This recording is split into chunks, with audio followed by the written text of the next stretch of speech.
साल 1998 के दिल्ली के अंडरवर्ल्ड का एक कुख्यात gangster Delhi police special cell के हत्या चढ़ गया है नफे मंत्री। हमारे साथ बात करने के लिए स्पेशल सेल के एडिशनल सीपी प्रमोद कुशवाहा हैं और डीसीपी अमित कौशिक हैं। सर, ये 97-98 में जो दिल्ली में अंडरवर्ल्ड था उसमें बहुत सारे गैंग एक्टिव थे। उसका एक सबसे बड़ा एसोसिएट जो है वो आप लोगों ने पकड़ा है। कैसे इसकी अरेस्टिंग हुई और कितना ज़्यादा डेस्परेट था ये गैंगस्टर? पहले तो दिल्ली में अंडरवर्ल्ड ना पहले था ना अब है। एक गैंगस्टर था जो 97-98 से एक्टिव है और अभी हम लोगों ने फिर उसे पकड़ा है। इसका नाम है नफे सिंह मंत्री। 98-99 में दचराऊ और मतराऊ में दो गैंग्स थे। एक अनूप बलराज का गैंग था और दूसरा सामने किशन पहलवान और उसके साथ कपिल, इनका गैंग होता था। इनमें आपस में राइवलरी थी और जिसमें बहुत सारे लोगों की मर्डर्स हुए थे। इनके कई लोगों को पुलिस एनकाउंटर में कई लोगों की एक्सचेंज ऑफ फायर में डेथ भी हुई थी। ये बड़ा सीरियस था जिसको दिल्ली पुलिस ने काबू कर लिया था। इसी गैंग का एक प्रोमिनेंट मेंबर था मंजीत महल। मंजीत महल दोनों गैंग्स में ये अकेला ऐसा गैंगस्टर था जो काफ़ी साल तक सर्वाइव कर रहा था और आज भी सर्वाइव कर रहा है और इसने गैंग को आगे कंटिन्यू रखा।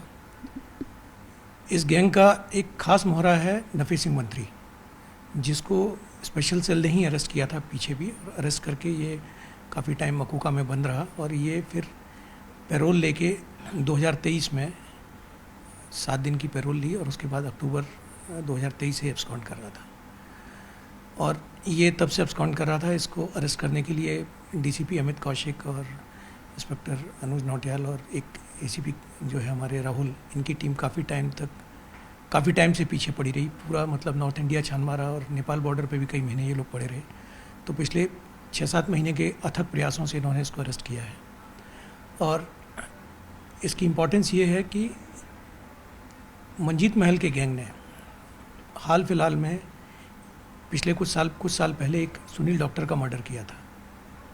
सुनील डॉक्टर जो है ये जीजा था कपिल सांगवान उर्फ नंदू और ज्योति बाबा का।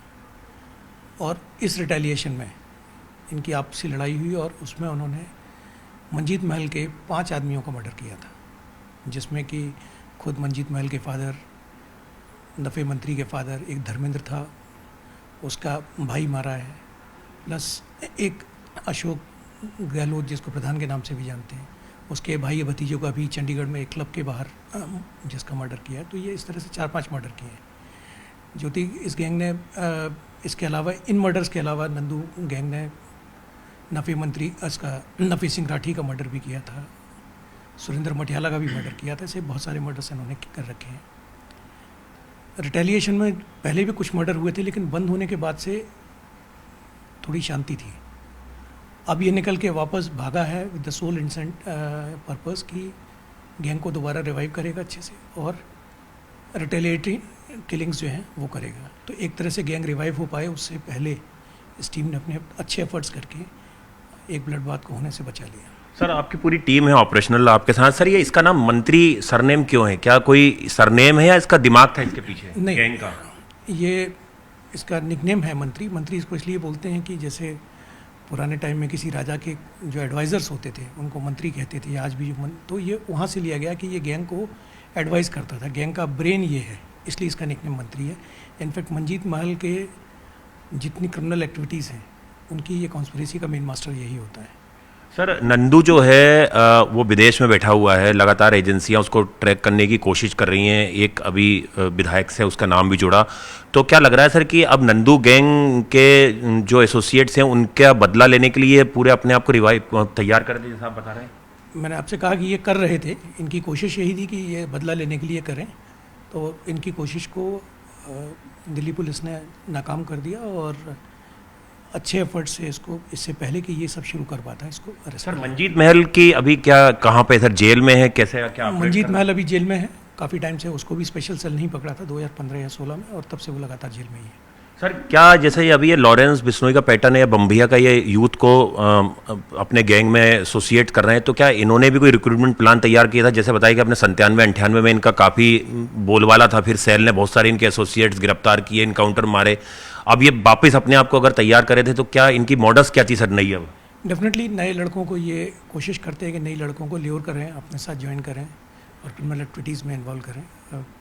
लेकिन पिछले काफ़ी टाइम से आप देख भी रहे होंगे कि दिल्ली पुलिस की सारी units, local police, special staffs, crime branch, special cell लगातार एफर्ट्स कर रही हैं कि इनके रिक्रूटमेंट को कर दिया जाए, और उसमें हम काफ़ी हद तक सक्सेसफुल भी हैं, और उस पर हमारा अच्छा कंट्रोल है। और ये इसका साक्षात उदाहरण है कि जैसे ये रिवाइव करने की प्लानिंग कर रहा था या रिक्रूटमेंट करने की इसकी जो प्लानिंग थी, मैंने कहा कि ये फाइनेंशियली गैंग को इस्टेब्लिश मजबूत करना चाह रहा था ताकि फिर से रिवाइव कर सके, तो उसको हमने ध्वस्त कर दिया। डीसीपी अमित कौशिक भी हैं स्पेशल सेल के। सर, ये पूरा ऑपरेशन कैसे आपकी टीम ने अंजाम दिया, नेपाल तक कैसे आपकी टीम पहुंची, और कब वो मौका मिला जब इसको आपने पकड़ा है? इस ऑपरेशन में स्पेशल सेल की टीम 5 से 6 महीने से काम कर रही है, और शुरुआती दौर के अंदर हमने दिल्ली, एनसीआर और नॉर्थ इंडिया में इसको ढूंढने का प्रयास किया। फिर उसके बाद हमको असेट से, हमारे सीक्रेट इन्फॉर्मेशन से जब पता लगा कि ये इंडिया से बाहर हो सकता है और उसमें हमको नेपाल का इनपुट आया, तो हमने उसके ऊपर काम करना शुरू किया। और नेपाल में फिर हमको जब इसकी लीड मिली तो ये इन्फॉर्मेशन मिली कि ये कंटिन्यू कुछ कुछ दिनों में या महीनों के अंदर अपनी लोकेशंस बदल लेता है। इसने ऑलमोस्ट नेपाल के 5-7 शहरों में इन 1.25 साल के अंदर अपना लोकेशन चेंज की है, और किसी भी जगह पे ये 2-3 महीने से ज़्यादा नहीं रुकता है, अपनी लोकेशन चेंज कर लेता है। हम इसके ऊपर वॉच रख रहे थे, इसकी मूवमेंट वगैरह किस हिसाब से हमारे पास इन्फॉर्मेशन आती थी, इसकी मूवमेंट वगैरह की, कहाँ ये नेपाल में घूम रहा है। इसी दौरान हमको एक सीक्रेट इन्फॉर्मेशन ये भी मिली कि ये बीच बीच में कभी किसी काम से 2-3-4 महीने में कभी इंडिया के बॉर्डर की तरफ भी आता है, अपने किसी पर्सनल काम से या गैंग के काम से, किसी भी तरीके से। तो उसी सीक्रेट इन्फॉर्मेशन के ऊपर जब हमने काम किया तो लंबे टाइम तक हमारी टीम महाराजगंज जिले के अंदर भी रही, वहाँ उन्होंने वॉच किया, सारी वहाँ का सिनेरियो समझा।